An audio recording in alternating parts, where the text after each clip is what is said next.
Ketika timnas Indonesia tengah sibuk merintis jalan ke Piala Dunia 2026, para tim Asia Tenggara lainnya masih sibuk mempersiapkan diri menghadapi turnamen Asian Cup Championship yang sebelumnya bernama Piala AFF, memiliki misi yang sama, yaitu menjegal King Indo agar tidak keluar sebagai juara Asian Cup tahun ini. Pasalnya dengan prestasi hebat Indonesia yang mendunia saat ini, hanya trofi AFF yang bisa mereka pakai untuk mengklaim diri lebih hebat dari King Indo. Asian Cup Championship 2024 akan bergulir mulai 9 Desember 2024 hingga 5 Januari 2025. Selama periode tersebut, tim liga-liga top Eropa tidak akan melepas pemainnya ke timnas dengan mudah. Pasalnya ajang ini di luar agenda resmi FIFA. Hal ini membuat timnas Indonesia tidak akan turun dengan kekuatan penuh, karena pemain-pemain andalan Garuda kebanyakan bermain di kompetisi top Eropa. Berbeda dengan pesaing Garuda yang lain, di mana mereka bisa tampil full tim karena pemainnya kebanyakan bermain di kompetisi lokal. Sejak era Bapak Erick Thohir, Piala AFF sebenarnya tidak terlalu penting bagi timnas Indonesia. Pasalnya tempat main Garuda yang sekarang bukan lagi ASEAN, melainkan Asia dan dunia. Namun demi membungkam bacot bising para tetangga, Indonesia akan serius meraih trofi Piala AFF tahun ini.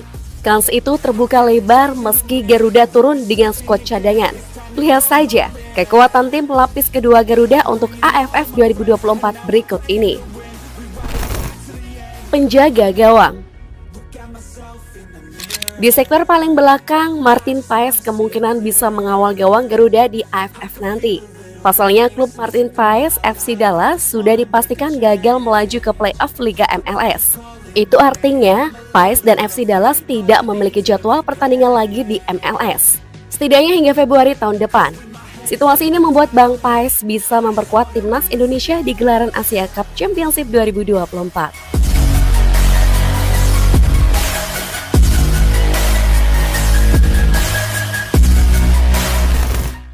Bek tengah.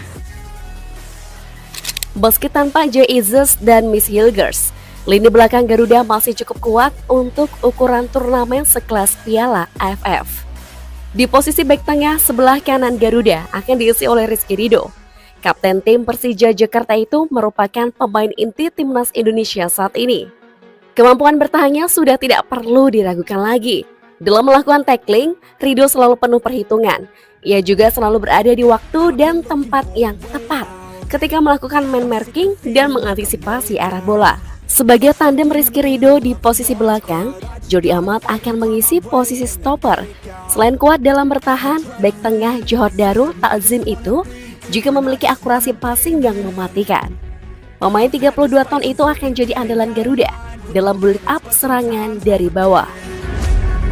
Look at myself in the mirror, I just wanna see clearer. I could feel a little angst, I'm sick of my life, I just wanna make a change.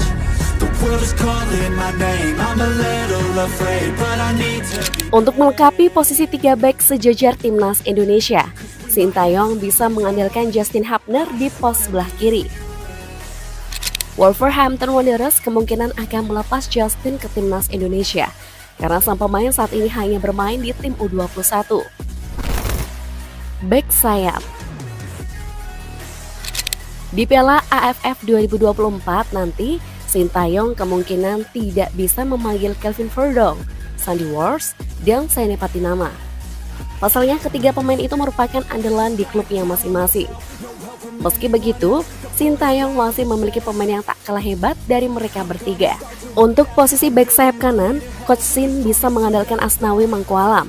Wakil kapten Garuda itu saat ini tengah menjalani musim hebatnya bersama Port FC.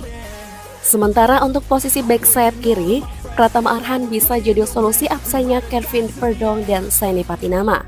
Turnamen AFF ini bisa jadi ajang pembuktian bagi Pratama Arhan setelah cukup lama tidak merumput bersama klubnya Suwon FC.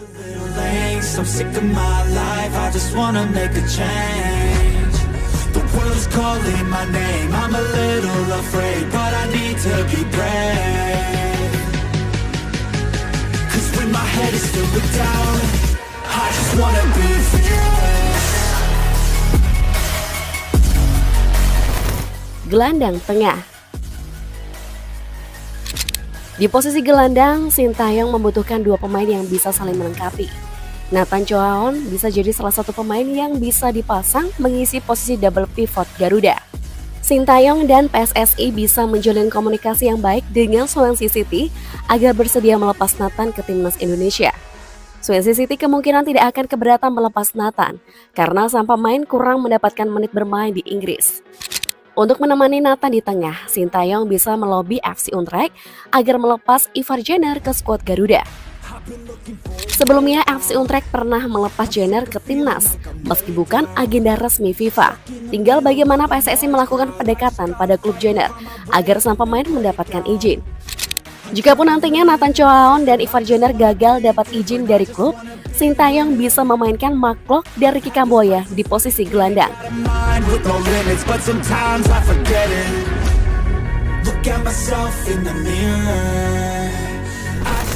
Lini serang. Untuk mengisi lini serang Garuda, Sintayong bisa mengandalkan trio pemain muda sebagai Trisula Maut. Marcelino Ferdinand bisa ditempatkan di posisi sayap kanan. Marcelino Ferdinand kemungkinan akan mendapatkan izin dari klubnya, Oxford United. Bermain di timnas akan meningkatkan mental Lino setelah cukup lama gagal menebus line up Oxford United. Untuk menempati sisi sayap lainnya, Sintayong bisa memainkan Rafael Struijk di posisi sayap kiri. Pemain baru Brisbane Roar itu bisa dipanggil karena berada di kawasan regional yang sama. Real chance on the far side. Struijk! Oh, I say! Bahrain 1, Indonesia 2. Timid, I would say this second half has been with either. This is a beautiful finish. But a man that plies his trade, he scores his first goal for the national team of Indonesia. Oh, what a... Sebagai ujung tombak Garuda, Sintayong layak mencoba Giles Revern di posisi penyerang tengah. Statistik hebat Revern bersama timnas Indonesia U20 bisa jadi pertimbangan Sintayong. ASEAN Cup Championship 2024 bisa jadi ajang bagi striker 19 tahun itu untuk membuktikan dirinya layak naik kelas. Selain tiga pemain tersebut, opsi lain di posisi penyerang masih ada nama Egy Maulana Fikri, Witan Sulaiman, Malik Rizaldi, hingga Dimas Derajat. Itulah potensi line up timnas Indonesia pada gelaran ASEAN Cup Championship 2024. Meski turun dengan skuad lapis kedua, kekuatan King Indo masih cukup menakutkan bagi Vietnam, Thailand, apalagi Malaysia. Dengan skuad ini, Garuda memiliki kans besar untuk meraih gelar juara, sekaligus membungkam mulut besar para tetangga julid. Bagaimana tanggapan kalian? Tulis di kolom komentar ya.